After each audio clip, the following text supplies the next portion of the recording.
अस्सलाम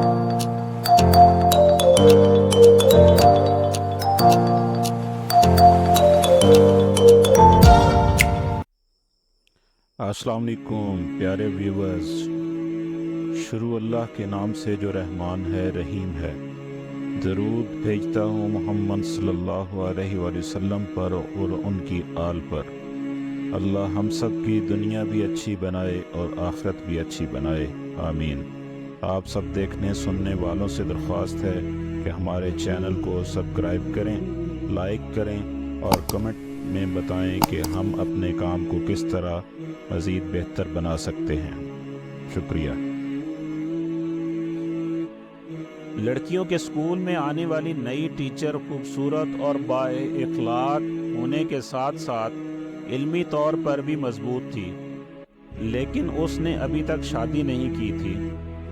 सब लड़कियां इसके इर्द गिर्द जमा हो गईं और मजाक करने लगी कि मैडम आपने अभी तक शादी क्यों नहीं की। मैडम ने दास्तान कुछ यूं सुनाना शुरू की। एक दफ़ा एक खातून की 5 बेटियां थीं। शौहर ने इसको धमकी दी कि अगर इस दफ़ा भी बेटी हुई तो इस बेटी को बाहर किसी सड़क या चौक पर फेंक आऊँगा।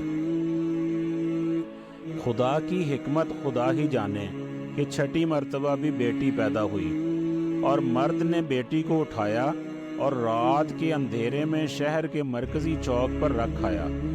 माँ पूरी रात इस नन्ही सी जान के लिए दुआ करती रही और बेटी को अल्लाह के सुपुर्द कर दिया। दूसरे दिन सुबह बाप जब चौक से गुजरा तो देखा कि कोई बच्ची को लेकर नहीं गया। बच्ची सारी रात उधर ही पड़ी रही।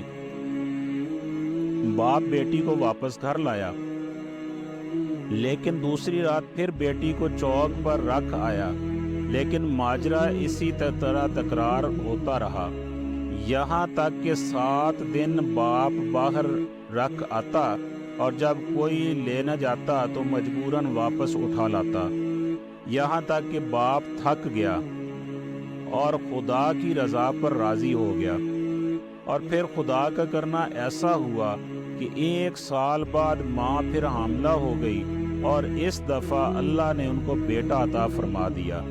लेकिन कुछ ही दिन बाद बेटियों में से एक फौत हो गई। यहाँ तक कि 5 बार हामला हुई और अल्लाह ने 5 बेटे अता फरमाए, लेकिन हर दफ़ा इसकी बेटियों में से एक इस दुनिया से रुखसत हो जाती। फ़कत एक ही बेटी जिंदा बची और वो वही बेटी थी जिससे बाप जान छुड़ाना चाह रहा था। माँ भी इस दुनिया से चली गई।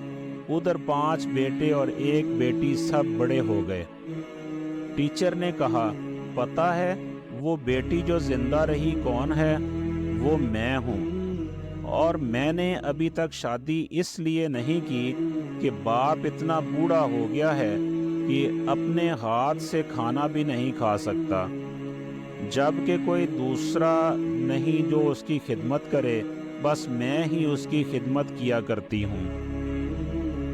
और वो 5 बेटे कभी कभी आकर बाप की अहवाल पुरसी कर जाते हैं, जबकि बाप हमेशा शर्मिंदगी के साथ रो रो के मुझसे कहा करता है, मेरी प्यारी बेटी, जो कुछ मैंने बचपन में तेरे साथ किया इस पर मुझे माफ़ करना। उर्दू A1 के नाजरीन, वीडियो पसंद आई है तो हमारे चैनल को बराए मेहरबानी सब्सक्राइब करें और शेयर भी करें। हो सकता है कि ये वीडियो किसी की ज़िंदगी बदल दे और हमारी आखिरत संवर जाए। जज़ाकल्लाह खैर।